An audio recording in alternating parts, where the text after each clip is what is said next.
Pinaaalalahanan ngayon ng Meralco ang mga customer nito na magkakaroon ng pagbabago sa kanilang bills simula sa susunod na taon.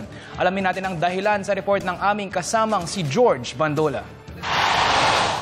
Nagpaalala ng Meralco sa mga customers nito na makakaranas ng pagbabago sa kanilang mga bills sa susunod na taon dahil nakatakdang mag-shutdown ng Malampaya bago magpasko. Ang shutdown ay para sa taunang repair and maintenance ng pipeline nito na magsisimula sa November 9 hanggang December 8.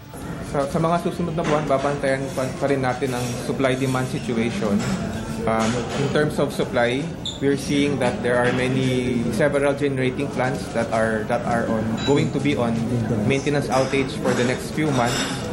So this will reduce the available generation capacity in the grid, which might lead to adjustments in the generation cost.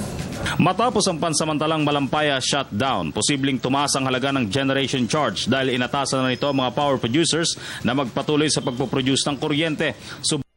Shutdown, gagamit ng alternative fuel ang mga power generators.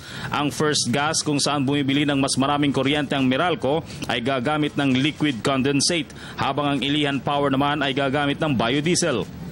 When we were informed of the maintenance, we coordinated with our suppliers to synchronize their own maintenance to avoid the outage of the pipeline.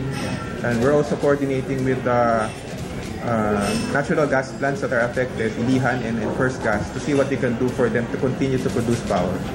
Ang higit sa 5 milyong Meralco consumer ay posibleng makaranas ng mas mataas na halaga ng kuryente sa pagpasok ng susunod na taon.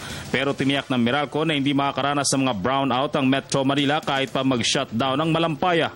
Since a lot of the larger power plants are on maintenance, then we expect the spot market prices might be affected because of there's less generation capacity available.